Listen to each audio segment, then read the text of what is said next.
వరదల సమయంలో ప్రజలకు సహాయం చేయకుండా రాజకీయాలు చేయడం వైసీపీ అధినేత జగన్మోహన్ రెడ్డికే దక్కిందని కర్నూలు జిల్లా టీడీపీ అధ్యక్షుడు తిక్కారెడ్డి అన్నారు.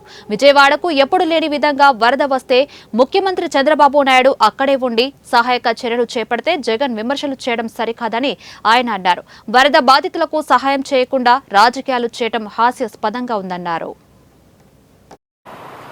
మనమే కాదు, అటు తెలంగాణ అయినటువంటి హైదరాబాద్, ఖమ్మం, అలాగే మనకు ఆంధ్రలో మరీ ఎక్కువ మన సముద్ర తీరాన్ని ఉన్నటువంటి విజయవాడ అయితేనేమి, పక్కన కొన్ని గ్రామాలు అయితేనేమి మునిగిపోయిన తర్వాత మన ముఖ్యమంత్రి చంద్రబాబు నాయుడు గారు ఆ రాత్రింబవలు అక్కడే ఉంటూ, ఆ కలెక్టరేట్లో ఉంటూ ఆయన దాన్ని మొత్తం సమీక్షిస్తూ ఉన్నాడు.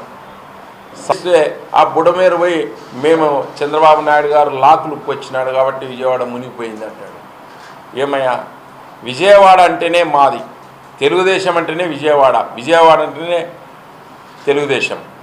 అటువంటి ప్రజల్ని మేము ఆదుకోవాలని మేము చూస్తాం కానీ, కాపాడాలని చూస్తాం కానీ, లేకుంటే ఈ ఫ్లడ్ వచ్చేదానికి ప్రకృతి వైఫల్యాలకు కానీ ఇంకో దానికి కానీ ఎవరు కానీ, ఏ రాజకీయ పార్టీ కానీ, ఏ నాయకుడు కానీ, ఎవరు కానీ సంబంధం ఉండదు.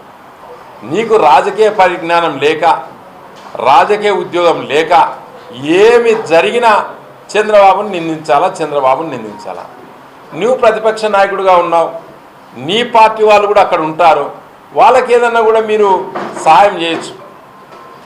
లేక అందరు ప్రజలు ఓట్లేసిన రోజే రాజకీయాలు అయిపోయినాయి, తర్వాత కష్టంలో ఉన్నటువంటి ప్రజల్ని ఏ రాజకీయ పార్టీ అన్నా ఆదుకుంటారు. చూస్తున్నాం, వేరే పార్టీలందరూ కూడా ఆదుకుంటున్నారు. మీరు ప్రధాన ప్రతిపక్షం అని మీరు చెప్పుకుంటున్నారు, కావాలా ప్రతిపక్ష హోదాని చెప్పుకుంటున్నారు కదా, ఒక్క వాటర్ బాటిల్ ఏమన్నా ఇచ్చినారా? మీరు వచ్చినారు, ఒక ఫోటో దిగినారు, వెళ్ళిపోయినారు. ఏమన్నంటే దీనికి చంద్రబాబే కారణము, ఆడ లాకులు పిన్నాడు పోయి చంద్రబాబు నాయుడు అని చెప్తా ఉన్నాడు. ఇది ఎంతవరకు సమంజసం? మీరు ఒక ప్రతిపక్షం నాయకుడిగా